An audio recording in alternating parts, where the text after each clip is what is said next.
Good evening.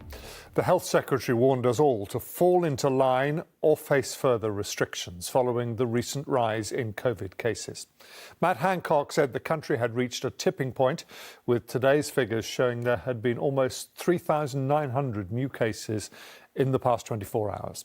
Last night, the government announced new fines of up to £10,000 will be introduced in England for people who fail to isolate when they're told to do so. But Labour say there's still more for ministers to do, calling for the immediate return of the daily press briefings. Our political correspondent, Daniel Hewitt, has the latest. With infection rates rising, the freedoms many have been enjoying could once again be taken away.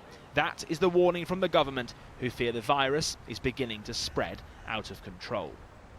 We face a tipping point as a country, and everyone has a role in the choice that we face. Either everybody follows the rules, or we're going to have to take more stringent actions. I don't want us to have to bring in more national measures, but the country faces a choice, and every single person has got a role to play. It's not just tougher talk, but tougher measures, with fines of up to £10,000 in England for people who fail to self-isolate after testing positive for coronavirus. The latest attempt to slow the spread, but Labour say it's the government's slow scaling up of testing that is to blame if a lockdown looms. We will support the government if they take measures, as we have done with lockdown and all the local restrictions. But if I was the Prime Minister, I would apologise for the mess that we got into on testing. We wasted the summer when we should have prepared for this, and I would set up again the daily press conferences to tell the nation what's going on.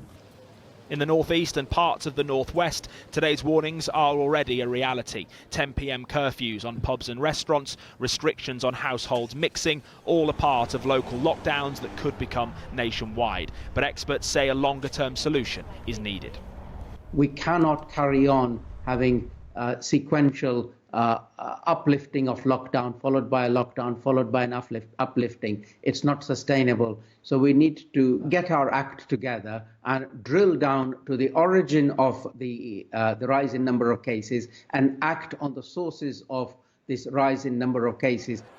But the Mayor of London is pushing for tighter restrictions. Infection rates in the capital are now believed to be just 2 or 3 days behind COVID hotspots in the north. And Londoners may soon be asked to work from home again. Working in Downing Street tonight, the Prime Minister is once again weighing up a now familiar dilemma as COVID cases tick up and the time to tackle them ticking down. Daniel Hewitt, ITV News.